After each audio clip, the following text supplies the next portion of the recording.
Welcome to Nerd Sports. Today we're going to talk about the delicate and meaningful sport of cornhole. I get down with some cornhole, man. Yeah, everybody does. But the fact that they have sponsored professional leagues, That kind of amazes me. right? And it's even a collegiate sport at this point now. And then dudes get serious, Yes. and they are dead on balls accurate, right? I mean, these dudes are putting spin on the bags, knocking other dudes' bags out of the way, or they're arcing it with a spin so it grabs their bag, and when it if it goes in the hole, it grabs their bag and pulls two bags down. I'm just like, what in the world? Yeah. It's really, really, really strange when it comes to stuff like that. Yeah, see, but when it gets to that kind of skill level, you don't want to play with those kinds of people because when you're playing cornhole, for me, that's a drinking game, right? I mean, Yeah. it's not necessarily like, oh, you do Like things golf. to drink. Yeah. You get out there and it's like a beer a hole, right? Yeah. So, I mean, I'm not going to lie. The last time that I honestly went out and played an earnest round of golf, I shot a 79. So I broke the 80 barrier. So I'm like, I'm okay. I was pretty torched that afternoon, because we got there pretty early. We hit the driving range, and then we loaded up our bags onto the carts, and we just took off. After we get to the first tee box, everybody cracks their first beer, and away we go. And it was great. It was a beautiful round. I actually had the opportunity to shoot a 76, but by the time we got to the 18th hole, man, I was a little 3 sheets to the win. I was a little less for the wear, and I 3-putted on the final green. It was embarrassing. Anyways, we'll get into baseball, but basketball, the finals are happening. Yeah, the finals are happening, and I thought for sure that the Suns were going to run away with this series. Yeah, but the Bucks are up 3-2, and it's going into Game 6 tonight. One win away from the NBA title. Yeah, so have they even came close to winning anything? I think Phoenix has won one, but I do not believe Milwaukee has won any game or any finals, any championship titles at all. I could be wrong on that one, but yeah. I mean, if it's necessary, they'll play Game 7 on Thursday. So it goes. So the series will shift back to Phoenix. Oh, they did win one in 1971. Okay, all right. 3 conference titles, 16 division titles. But that was all in the 70s. Yeah. Really. So, but that's back when men were men. Yeah. Women could be women, and sheep were scared. So. Especially in Milwaukee. If anybody's watching from Milwaukee, I do not apologize, and I bring it. But all in all, so far, I mean, everything that I've seen from it, I mean, it's been a pretty entertaining series. So, I mean, either way, to be honest with you, I think this NBA Finals, while it celebrates the mediocre teams, and I say mediocre, but I mean, you don't have the super teams. You don't have the Lakers. You don't have, you don't have the Brooklyn Nets in there. You don't have teams like the Warriors, or the Clippers. Well, the Clippers weren't a super team, but it's like the LA Clippers are kind of like Los Angeles area's JV team, so to speak. But well, in football news, the Steelers signed former Charger defensive end Marvin Ingram to a 1-year deal. Oh, that's interesting. Yeah. I'm trying to think here as far as football news. The only other, there's a couple of football news. Drew B. Tampered to make NFL comeback. Arm feels worse now than ever. So I'm talking about Drew Brees? at any point. Yeah, Drew Brees. Yeah, no, he retired. You know, he was Did he? yeah. I mean, after the playoffs, after the Saints lost to Tom Brady and the Buccaneers last year in the playoffs, I think it was the NFC Championship game, or not the NFC Championship game. It was the NFC Divisional round. Um, you know, the Fox was following Drew Brees off the field, and just before he walks into the tunnel, he puts his helmet back on. He turns and he looks, and it was like that parting glance.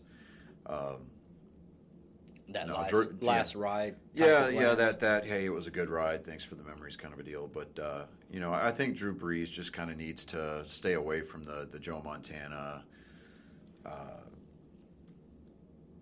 Brett Favre syndrome, and just kind of ride this one off into the sunset. Let the Saints uniform be the last uniform that he wears, because New Orleans is basically, they've moved on from Drew Brees. I mean, they're going to be thankful for the one title that he brought to the city, but for the most part, he just needs to hang it up. If anything, take a season off, spend it with your family, get reacquainted with your wife and kids, and then maybe 2023 season he needs to get an announcing job somewhere with Fox or CBS. Wasn't there a football player that actually tried to get reacquainted with his wife, and it ended up being to where she just hated him? You know, that might be just a little bit more common than you think. No, that was just recently, I think. Yeah. I forget who it was. Maybe. But, I mean, anytime, man, anytime that I look at, like, professional athletes, whenever they, during the off season, every marriage, regardless as to what your profession is, every marriage is going to have its ups and downs. You see this a lot with the military, especially, I mean, it's when you come home from a deployment or you come home from the field or something like that, and it just kind of seems like the home front has moved on without you. They've established their own pecking order, and then here you come back into the picture. There's always that adjustment period, but especially with deployments, that adjustment period is a little bit more painful than it needs to be, because depending on, and it's not exclusive to just Army wives or military wives, it's military husbands too. There's a lot of infidelity there, and you have no idea. I almost made a gold bar from all the wedding rings I found in the bathroom when I was in deployment. It wouldn't surprise me, man. It just there are some people in this world that are just not suited to the military lifestyle, and that's all there is to it. Well, in my opinion, a lot of people get married really, really young. In ideology, you would want like probably about 30, 33 when you get out of your... Yeah, see, and I got married really young. So my first marriage, we were both young. We both made really dumb decisions, and our marriage unfortunately didn't work. But I'm one of the lucky few people that can kind of honestly say that 20 plus years after the fact, my first wife and I were actually friends. So we get along, we converse, and I mean, even though our kids are grown, we still have that friendship, because we both had a very long overdue heart to heart kind of a thing, and we both buried the hatchet and realized that while we take responsibility for our actions, we were both young and stupid. And you'll see that a lot, especially with the professional athletes. You get a lot of that money, and a lot of these guys, these professional athletes, they've got kids that were born during like their collegiate years or whatever, or especially football players or basketball players, that they'll have kids while they're in high school, kind of a thing. And they'll step up and they'll be like, hey, do the right thing, try to get married and keep that family unit intact. But the money and the prestige that comes with being a professional athlete, especially these first, second, and third round guys that get drafted in those those early rounds, they get those multi-million-dollar contracts as a rookie. And it just goes to their head. And it especially goes to the spouses' heads too, because they get used to that. A lot of times it's just the notoriety when you go like to a restaurant or something like that. And then when they get divorced from that person and they try to go to the same restaurant, they go, oh, they don't give a crap about me now. So there's always that.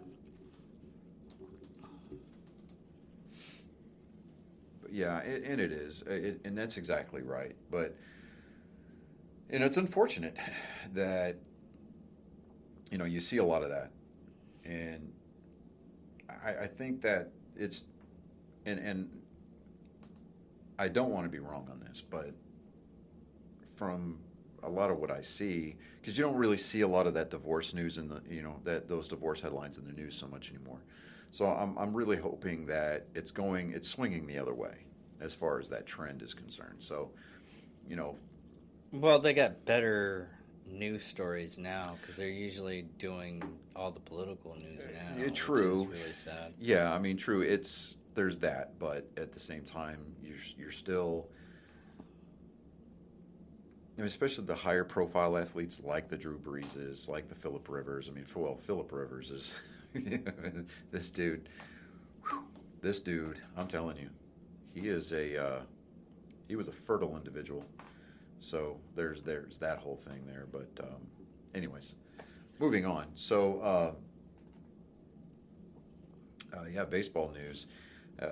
There was a game in Washington D.C.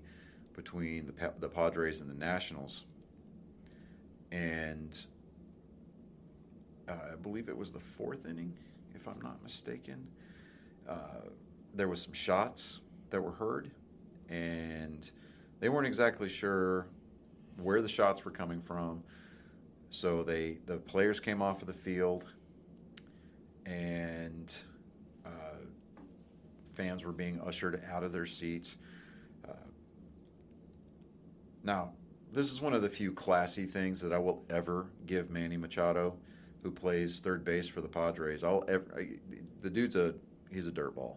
It's just pure, plain and simple. I just think he's a complete douchebag. But oh, wait a minute! No, police say 3 people were wounded in a shooting outside the Nationals Park. Yeah, so it was outside. That sent players and friends scrambling during the game. Right now, Major League Baseball made the right call here. They evacuated the field and they emptied the stands as much as they possibly could. Fernando Tatis Jr. and Manny Machado, who both play for San Diego, opened up one of the gates by the team's dugout and were pulling fans into the dugout for safety. Yeah. That's a class move, because at that point it's not about players versus fans. I mean, they're all human beings, and life needs to be protected, pure, plain and simple. So they stepped out of their, hey, I'm a superstar athlete and I'm just now being a decent human being. So they pulled fans out of the stands and were pulling them into the dugout for safety reasons and pulling them into that tunnel. Because at that point, you're erring in the way of discretion. You don't know exactly where the shots came from, if it's a gun that made it into the stadium, or if it was outside the stadium. Nobody's taking that chance. So good on them. And I don't expect to ever hear anything positive about Manny Machado for the rest of the season, because I think that was his one good deed for the year, hoping that he still can get into heaven. I mean, because as far as I'm concerned, Manny Machado, he's not deserving of the contract that he's got. He's responsible for ending the careers of a couple of different players because he likes to slide in dirty. Most notably, there was a singular play where he basically, for all intents and purposes, ended Dustin Pedroia's baseball career. He went into a slide into second base to break up a double play, but he went in cleats high and took out the knee of Dustin Pedroia, and he never recovered. So Dustin Pedroia retired from the game as a player. He's got an artificial knee, and he cut a very talented individual's career short. And it was one of those situations where he refused to take responsibility for it. Dustin Pedroia, without completely calling him out and saying, yeah, it was this play, during Dustin Pedroia's retirement speech, when he would, officially had his retirement ceremony at Fenway Park before a game, he said, I had a wonderful career with the exception of one play. Everybody in the park knew what he was talking about, but Dustin Pedroia, being the class act that he is, didn't want to call out Manny Machado for that particular reason. So, for me, the singular defining definition of making things right in the universe. The final out of the 2018 World Series, where it's Boston versus Los Angeles. Manny Machado at the time was playing for the Dodgers. The Dodgers were down to their last out. It was Game 6. Chris Sale comes in to close the game, and the last pitch was, in what Chris Sale's words were, the hardest breaking ball he's ever thrown in his career. Strikes out Manny Machado, and he strikes him out with such ferocity that he basically took Manny Machado out of his cleats, and he went down to a knee.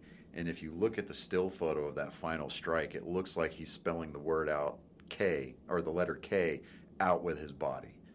So it was like everybody was just like, yeah. I mean, I can remember watching Game 6 with my kids and my dad, and when Manny Machado came up to bat, everybody in the house was like, this dude needs to strike out to end the series, because that would just be great. I mean, that would just be justice right there. And Chris Sale got the job done. But moving on from that, it was Red Sox-Yankees weekend. Yankees managed to actually take 2 games out of the 3 scheduled games. It was actually supposed to be a 4-game series, but the first game on Thursday got rained out, postponed. They're going to make that game up, I think, next month. But the first game, the Yankees managed to win a 6-inning rain-shortened game. They basically played in a downpour for that 6th inning. And this is not me as a Red Sox fan, because the game went the other way. This is me saying as just a fan of the game. The officiating in that series was horrendous. Yeah, because aren't you supposed to get out of the game once it starts raining? Well, or if it's once it gets to a certain point and the field becomes untenable, it becomes a safety issue, because that's hard-packed clay on top of what they call diamond dust or diamond dirt, right? It's like a dirt-clay hybrid mixture, right, that they lay down. Plus there's some drying agents and stuff out there. The game did not need to go to a 6th inning. It just didn't. Major League Baseball screwed the pooch on it by not not suspending the game because of rain. They could have, at that point, could have pulled the tarp over the diamond, let it rain, and once it stopped raining, did everything that they could to get the game started. Now, there have been instances in the past where the rain has not stopped, and Major League Baseball suspended that game for that day, and they resumed play from the moment that they stopped play the following day, and basically treated it almost like a doubleheader, so to speak. But they didn't do that. But I'm talking about the officiating. The home plate umpire was calling balls on, as you're looking at home plate on the left side of the plate, a good 6 to 12 inches outside the strike zone, was calling it a strike all night long. And it was horrendous, because Garrett Cole was on the mound for the Yankees. And everybody's like, oh, well, he was on the downward spiral, because after they banned the sticky substances for pitchers, his ERA went through the roof, because he wasn't able to put guys out, because he wasn't able to put that spin on the ball. He had a bounce-back game in Houston whenever the Yankees visited the Astros, and he had, I think it was like 6 strikeouts against the Red Sox that night in that rain-shortened game. But it was just a horribly officiated series. The umpiring crew, they need to be ashamed of themselves. They need to go back and look at the tape, and they need to fix that. And I'm not calling for robotic strike zones or anything like that, but they need to do a better job. The following night, there was the Red Sox catcher Christian Vasquez noticed that there was a bright light coming from dead center field, just above the batter's eye in the outfield. Whenever the Red Sox were were playing on defense and the Yankees were up to bat. The hell is that noise? Yeah, I don't know. I'm trying to go ahead, force my way through it there, but it was either a laser pointer or it was a recording device of some kind. So I mean, there's they brought it to the umpiring crew's attention, And, it just kind of seemed like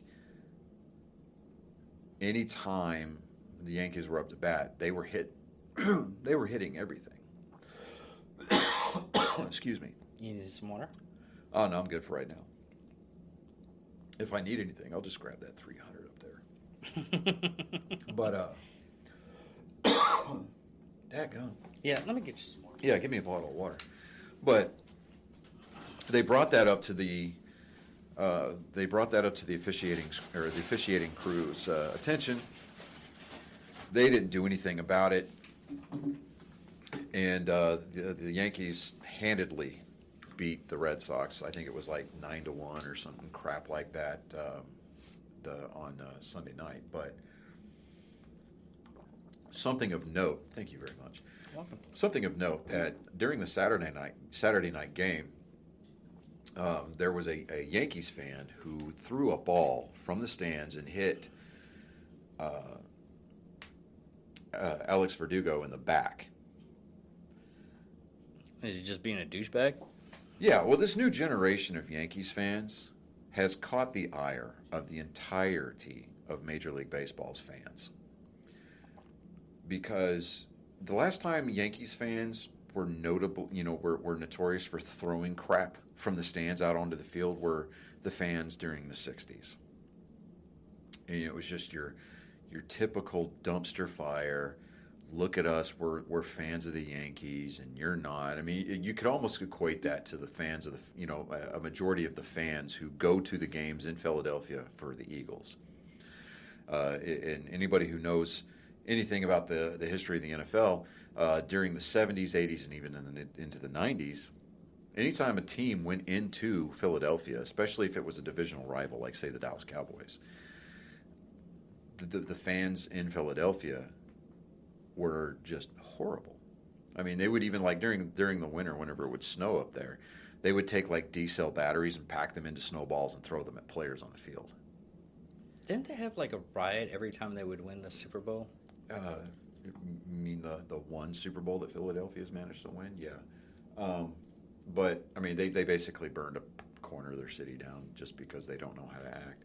But well, I was talking to a lot of people that are from Philadelphia, and they said it's a shithole anyways. Yeah, I mean, Philadelphia, it's a historical city, and I'm sure it's very beautiful in those historical districts. But for the most part, I mean, it's dirty. I don't like Philadelphia teams for the most part, just because of the fact that the way that their fan bases act. I think that that's classless.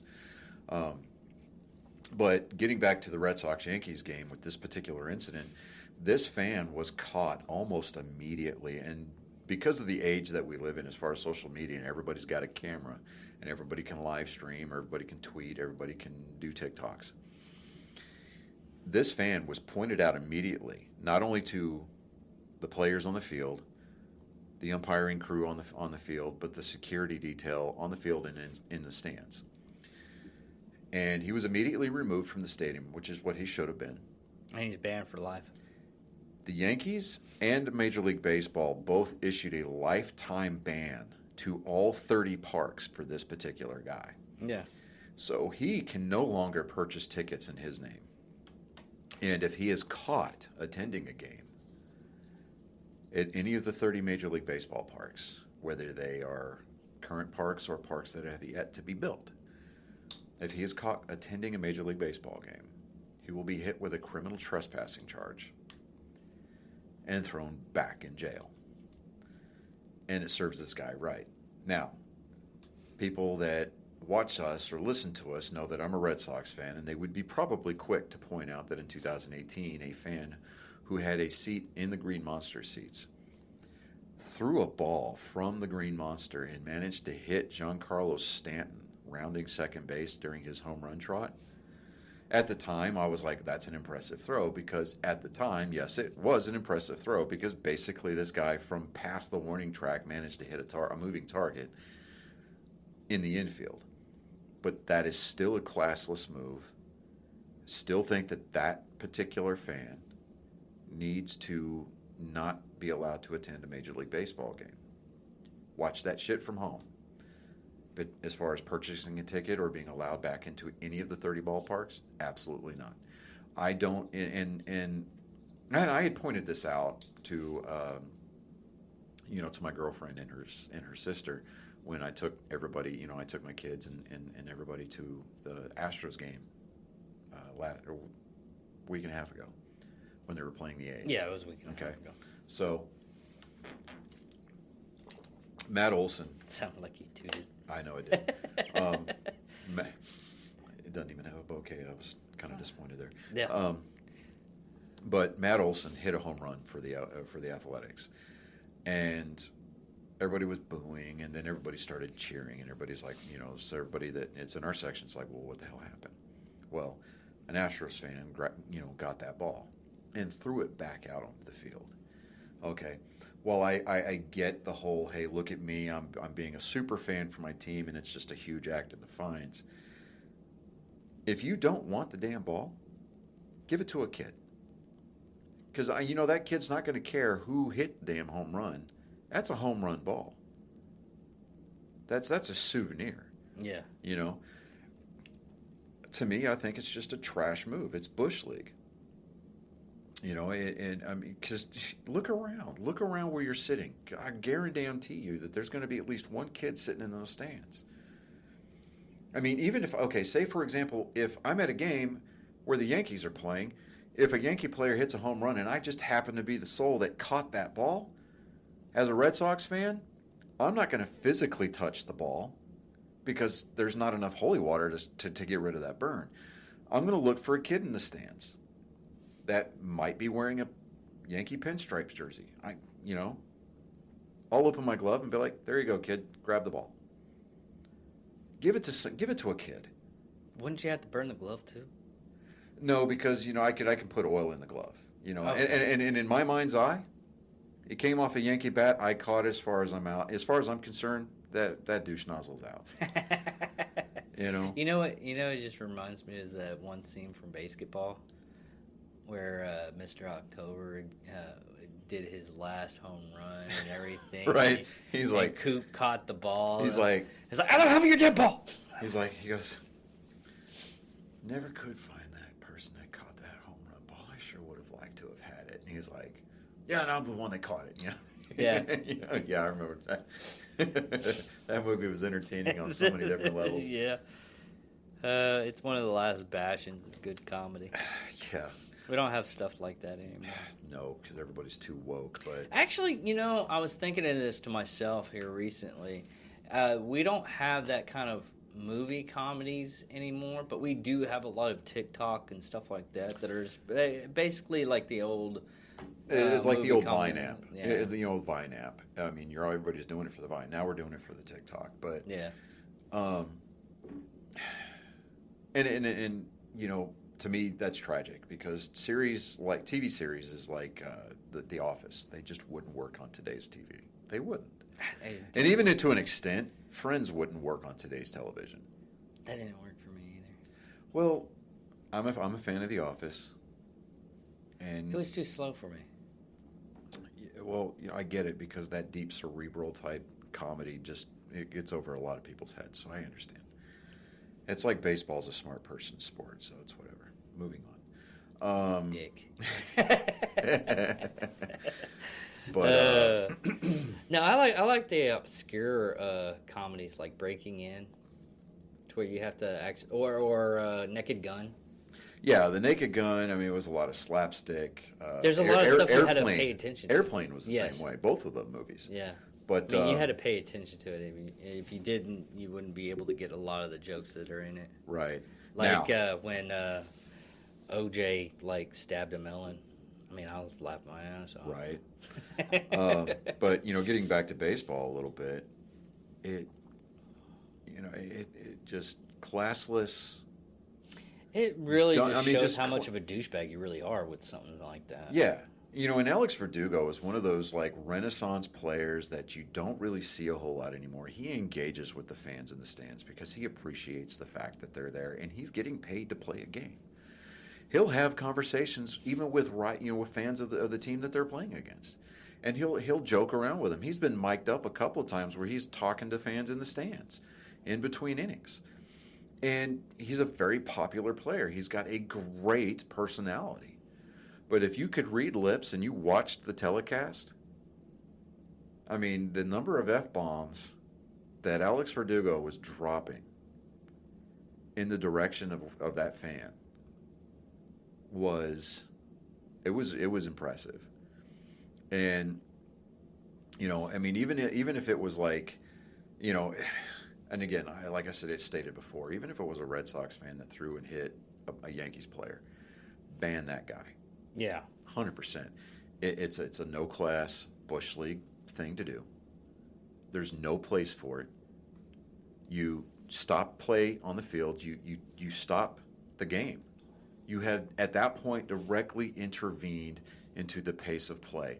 You need to be removed. Absolutely, 100%. You are done. Yeah. You have lost your right to attend a Major League Baseball game in person. 100%. There goes a shot. I got to stop saying yeah. But tonight, the Red Sox, they've gone to play Toronto. Now, Toronto, with the whole COVID restrictions that Canada still seems to think that are required, Toronto has not been able to play in Toronto for the last 2 seasons. They have been able to use a baseball facility in Buffalo, New York. So the Red Sox they started a 3-game series. Is it really a baseball team, though? Yeah. You sure? Dude, Toronto, they're going to be one of those teams that are going to be scary. I mean, they're scary now. Just their pitching staff is for shit. I mean, honestly. Their pitching staff just doesn't give them... as far as offensively, they've got Bo Bichette, they've got Vladimir Guerrero Jr., they've got George Springer. I mean, it's a scary, loaded batting order. And I mean, yeah, the standing their win-loss record right now is 48-42, and I believe they're in 4th place in the division. But tonight, whatever slump that the Red Sox were in here the last few games, I think they figured something out tonight because they hung. It's right now. It's the top of the 3rd. Boston's up to bat. They've got a runner on first with 2 outs, and it's already 11-0 Boston. Oh wow! Yeah, they hit 3 home runs in the first inning alone. One of those was a grand slam by Hunter Renfroe, and I'm just like, wow, you know. And so it's yeah. I mean, even this prospect that they called up, Boston called up by the name of Jarren Duran. I mean, this guy, I think they called him up maybe just a little bit too early, but he managed to hit his first major league home run tonight in the first inning. And it was I think it was a solo shot, but I mean, his first major league home run, first major league RBI kind of knocked him out with the same swing. But he managed to get his first major league hit against Garrett Cole Saturday night in the Bronx. But you know, which in itself, when Garrett Cole's on, he's on, and he's hard to hit anyway. But he managed to score his first major league hit. So it's going to be kind of fun to see what they do with his career, whether or not he's going to get the Michael Chavis treatment where he keeps getting called up and then put back down in the minors. But right now, yeah, so we'll see what happens with this series.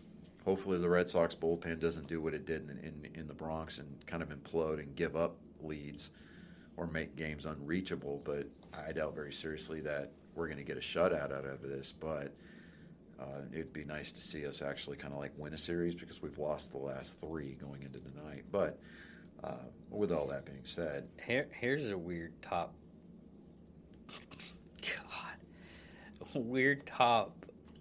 story that happened yesterday. It was published yesterday by Fox News. Yeah, what's up? Athletes to sleep on anti-sex cardboard beds at Olympic Games amidst COVID. The beds are allegedly designed to collapse under the weight of fornication. Yeah, okay. Now, behind that story, so a little bit of background. The Olympic Village, Oh yeah. It's they like have an inordinate amount of condoms available within the Olympic Village. And NBC, I that's think it like was. any kind of deployment that we went on. They had condoms there, but you weren't allowed to have sex. Well, no, and here's the thing. That it still happened. Right, but here's the thing. In the Olympic Village, you have all of these elite athletes. I mean, they are absolute specimens, right? Athletes from different countries are getting together, and there is just an inordinate amount of sex occurring within the Olympic Village. It's kind of like a, you know what's going on, but nobody wants to talk about it. But NBC chose to spotlight it a little bit during the last Summer Olympics that they had. And kind of want to go to the game now. you know, we could do curling. I you don't have to fornicate. It's more or less just for me. I don't think that curling athletes or curlers are able to smash figure skaters or speed skaters or even downhill skiers. Or I don't think there's a lot of that going on, because you've got these finely tuned athletes that have spent a majority of their lives dedicated to their craft, and then here you got these barflies that come in off of trivia night with some brooms and a couple of rocks. I don't see that happening. I just don't. Well, how about this? We still do it, and you get to stand by and see me fail hundreds of times. Okay, I'm glad you went with the whole fail angle, because I'm not going to sit here and watch you succeed. What's the word I'm looking for? I don't want to say smash, because that's just. No, you just see me fail. It's like that episode of Family Guy. But everybody likes a train wreck. No, let me finish. Okay. It's like that episode of Family Guy where Lois invites her entire family over to the house for Thanksgiving, and so Peter comes up with this scheme to get put in jail for Thanksgiving. Okay. And because they're not the first ones to come up with that scheme, the jail is full, so they get sent to Rhode Island State Prison. and so Peter looks across the way. They're all four sitting in the cell. And Peter looks across the way and goes, "Look, it's going to be fun here. Look, those guys over there are playing leapfrog, but they're not jumping. And he's not nearly high enough to get up. What are they doing?" And then Quagmire looks over at him and goes, "Peter, please stop watching that." No, that I don't know why, but that whole scene just popped into my head. I'm like, oh God, no. No, even better. This is back when I was dating this one chick, and she pegged you. Is that what you're trying to tell me? No, not that one. Not that one. Anyways, we're not going off of that. No, my neighbor. Stranger danger.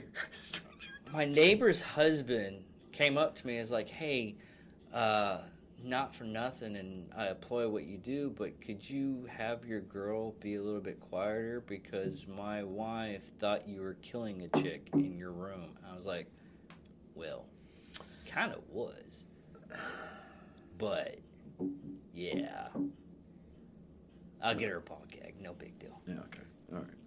Okay. But I think that's all the sports news for this week, because most of the stuff isn't going to happen until next week for the Olympics. And yeah, Game 6 of the finals is tonight, so we'll find out if it gets pushed on Game 7. And to me, when you get to the postseason for any of the professional sports, those are the two most beautiful words in professional sports: Game 7. I mean, because at that point, there is no tomorrow. There is no next game. It's all hands on deck. I mean, the entire bench is available to play, because at that point, everybody's all in.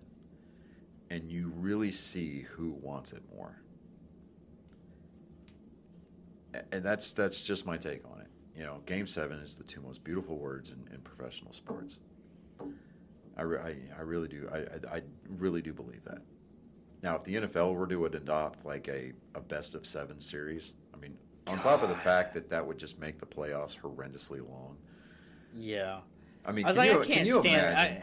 That's the only thing I can't stand about like hockey and soccer and all the other sports. You know, in the NFL, you just get okay, it's done. Yeah, but the other if you have a shit game in the NFL at the wrong time, you are done. You are going to the house and you are playing golf the next weekend. Yeah.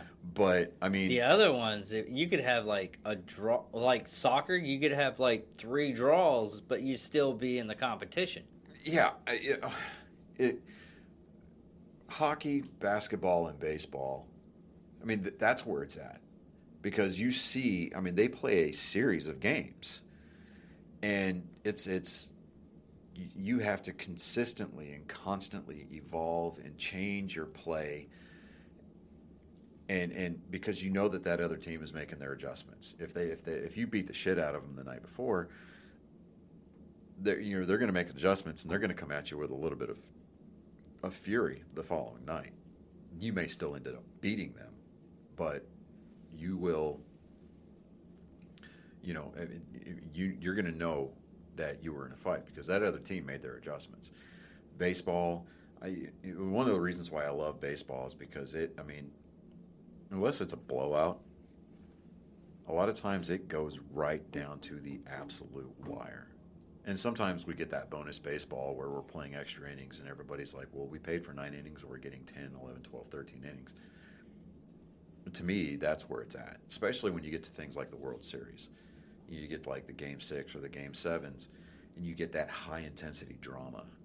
Everybody's either on the edge of their seats or they're not using the seats that they're paying for because they're standing up. Me, for example, whenever the Red Sox are playing in the postseason, if it's a deciding game or if it's any of the 7 games of the World Series, I'm pacing absolutely back and forth in the living room. I'm not sitting down. I'm just not. And I'm yelling at the TV. Like Game 6 of the World Series in 2018, David Price got the start for Boston. What's he do in the first inning? He gives up a home run because I'm like, oh, crap, because nobody really had any kind of respect for David Price because, I mean, he'd pitch out of his backside every once in a while and kind of twirl this gem, but you never knew what version of David Price was showing up to the ballpark for that game. So it's like, is he going to be the David Price that comes in and absolutely slices up that batting order, or is he going to be the guy that drags his gas can out to the hump and burns the place down? And so I'm sitting there, and I'm trying to remember who hit that home run off of him. I think it was I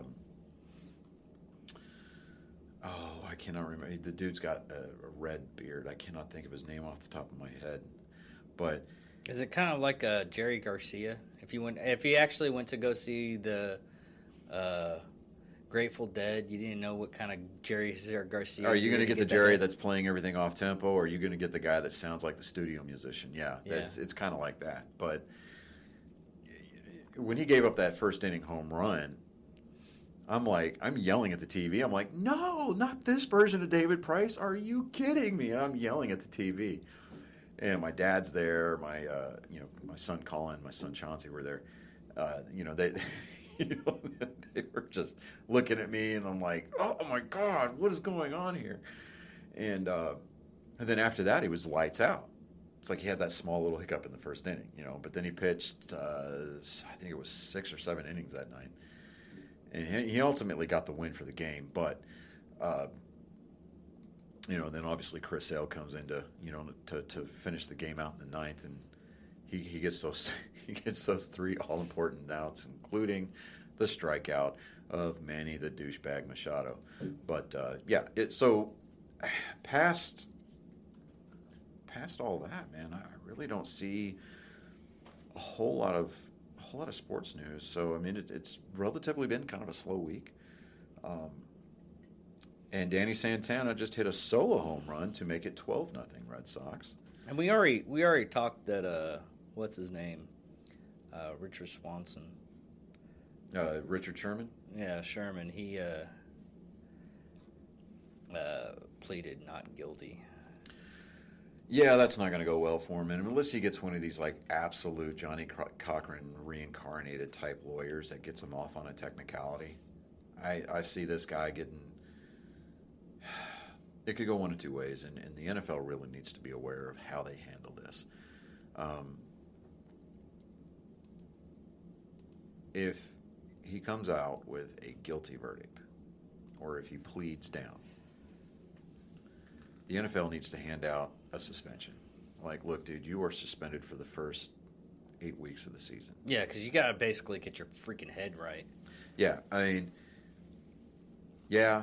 It's one of those things, I don't want to know what happened with this shit, but he flipped out. He did. He flipped out. Now, and here's the thing. Regardless as to whether or not some of these professional, and this is going to be my soapbox portion of the episode, okay, and you thought that the fans throwing stuff onto the field was it. No.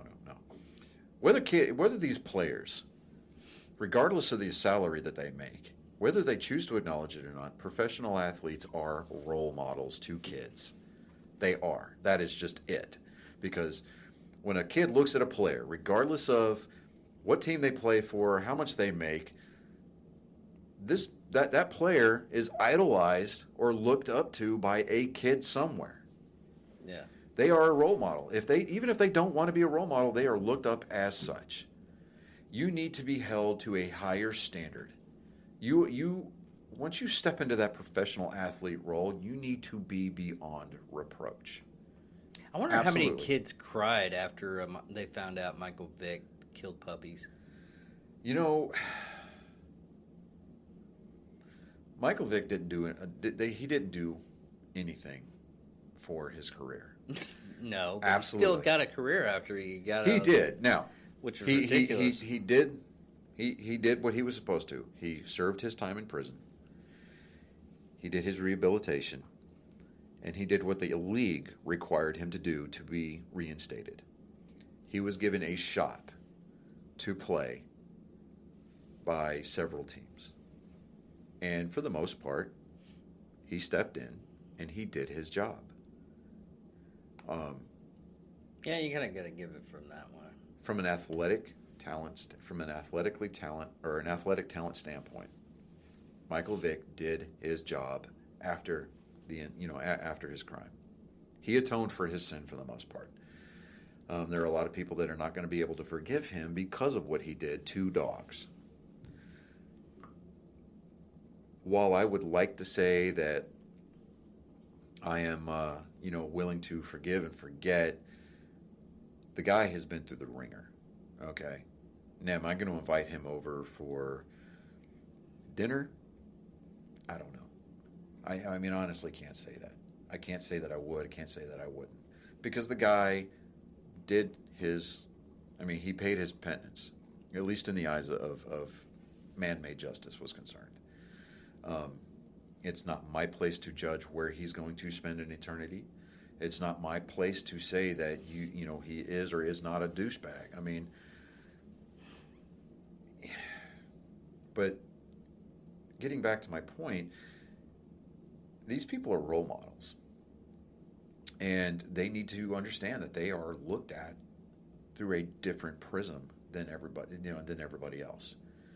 Their lives are constantly being scrutinized under a microscope of the 24-hour news cycle and social media.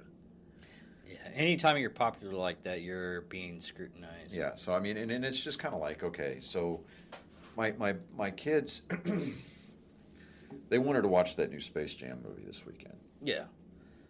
And I said, okay. I didn't want to watch it.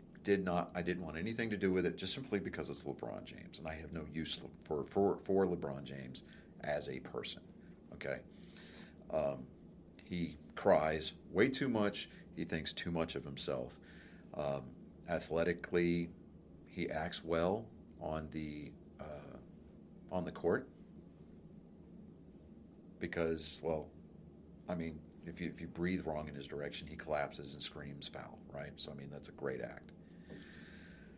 As far as acting on the screen, not so much. Now, I made my boys watch the original Space Jam with Michael Jordan. Far and away a superior film to the sequel, which is usually the case in Hollywood. The first quarter, actually probably good half of the movie for this new Space Jam movie, Warner Brothers spent a lot of time stroking LeBron James off. Like, ego and everything, right? The movie as a whole, it was an okay movie. It had its feel-good moments, and it had its, like, you know, it had those moments of, like, cringe, you know. And then I saw a meme today. With Nolan Ryan? No. Oh, well, no, I did see the Nolan Ryan one where he took the line drive off of Bo Jackson's bat and then was right back in the game pitching. Yeah. And then LeBron James is having to be carried off by like 4 guys with a leg cramp. No, but the meme that I saw was it had Michael Jordan in his Toon Squad uniform and then had LeBron James in his Toon Squad uniform. Michael Jordan in the original Space Jam went 22 for 22 from the field. LeBron James went 4 for 5. Even the directors of the movie knew who the real GOAT was. You know, I'm just like, yeah, see, that's where it's at. And, I mean, I enjoyed the movie from the standpoint of the Looney Tunes, from Bugs Bunny, Lola Bunny, Porky Pig, and everything like that. You know, I mean, Porky Pig, and there was a scene in the movie where Porky Pig was given the opportunity to freestyle in a rap battle, right? And Porky Pig spit some fire. I'm talking about, you know, and he was laying it down, right? That was a cool scene. It made me laugh. You know who does I think he still does the voice. You know who does the voices for all the Looney Tunes now, right? Not now. Mel Blancs' son. Really? Mel Blancs' kid, huh? Yeah. Okay. All right. Yeah, see? All right. So props. Keep it in the family. But, you know, along that same line of that argument where, you know, kids, role models, superstars, athletes are role models. Even these like Olympians, you know, they're role models. People like Megan Rapone or you know, LeBron James, they're looked up to by little girls or, you know, little boys that want to play basketball or little girls that want to play soccer. But these athletes take it upon themselves to push an agenda that is just, to me, there's no place for it in professional sports. If you want to be that way, fine. Like, you know, like I've said before in previous episodes, there's a time and place for your opinion to be voiced. But when you're on the field or you're on the court, that's not the time, because you're at work and I'm paying your wage. You work for me when you're on that court. And there's even a little snippet, like a little film snippet, soundbite in the opening credits of the new Space Jam movie where LeBron James is quoted as saying, "I'm not going to just shut up and dribble." Right? I caught that, and I am like, immediately, this is gonna turn into a political statement. Warner Brothers, to their credit, did what they could to keep that from happening. Overall, Space Jam, I'm going to give it, or Space Jam: A New Legacy, I'll give it 3.5 carats out of 5. I mean, it was a mediocre movie, and I think it could have been better. Well, you just gotta think it's more or less for the kids. It is. It's a kids' movie, but the parents are watching this movie with the kids, and a lot of times the parents who are watching this movie watched the original. So there is an incredibly high bar to hit. Warner Brothers fell absolutely flat. They aimed for the stars, and I think they might have hit the 4th floor of a 10-story building. So, that being what it is, I think that's it for this week's episode. Yep, that is it for this week's episode. Thank you all for watching or listening. Make sure you hit that like and subscribe button down below. Give us reviews on Apple Podcast. Give us follows on Spotify. And as soon as we get our Patreon set up, follow us on that. It's up and running. Yeah, but we don't do anything on it. I need to give you the stuff for it so you can work with it and everything. Because the deal with Patreon is people can subscribe. I just want to do it with $1. Isn't Patreon kind of like where you do like the live stuff? You can do live. You streaming. can. You okay? I think that if we're going to do live streaming, like for example. Like with our sports stuff. Yeah. Okay. if something significant sports-wise is happening, I will jump on Patreon and I'll do a live stream. There's a small problem with it, and I still need to get the programming and everything for it. Is I want us to get or maybe where we can set it up on Discord. We can set it up with Discord. Yeah, we can do a Discord. There's also there's a lot of stuff that if we wanted to do stuff with our constituents. Mm-hmm. I can't believe I said that. Constituents. There we go. Look at you. There's movie things. Yeah. To where we can watch movies fancy together. With the word, you could say constituency.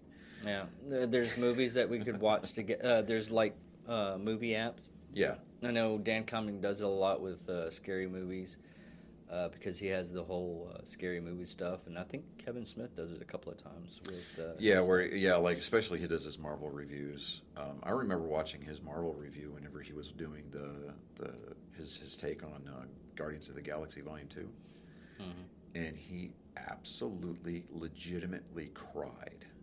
That boy is during the funeral. Kevin scene. Smith is one of those people that. You have to meet only because you just don't realize how genuine he is. Dude, he's an actual treasure. And he's a hugger. He's a film buff, obviously, but he is a comic book nerd. He's very sensitive. You should. Speaking of movie stuff, Lionsgate acquired the global rights for Clerks 3. Oh, they're actually going to put it out. The Clerks 3 is in production. Oh, okay. Now we just need to see a sequel to Mallrats with the Mallrats kids. Yeah. Which they already did with the Jay and Silent Bob reboot. Yeah, the Jay and Silent Bob reboot, that was funny because you had Harley Quinn Smith, and then the little kids, that was Jay Muse's daughter. Yeah. Yeah, so I thought that was funny, but it was very well done. I enjoyed the reboot. And the fact that they had so many cameos from these A-list actors in the reboot, just because they're like, snoochies boochies, we want to be in this movie. You know, it's funny. Two things that's funny. They have one of his spoof movies. It's one of his movies, but it's when he wanted to divvy into kind of the horror drama. Talking about Tusk? Tusk. Yeah. You know the girls at the convenience store? Right. One was his daughter. Yeah. The other one is Johnny Depp's. And this is the nerd portion of Nerd Sports. Yeah. But, so we're going to wrap this up because I had talked to Michael Kurtz today. Uh-huh. And is he upset that I don't call him back anymore? No. I did tell him, though, that we do want to have him back on the show. But, look at that. There goes the shutout. Vladimir Guerrero Jr. scores in the bottom of the fourth. It's still 12-1 Red Sox. But he was like, he was watching the Who We Are episode. And he goes, you got some long-ass episodes, but it wasn't until I was on the show that I realized how easy it is to let time get away from you. And I'm like, yeah. I said, we really need to work on that. But actually, an hour long. Hour long is going to be average, but yeah. With that being said, I think we can get it in just under the wire here. But I'm Johnny Skelton. I'm David Dickerman. And keep it classy, San Diego. Y'all be good, and we'll see you next week. And thank you for watching.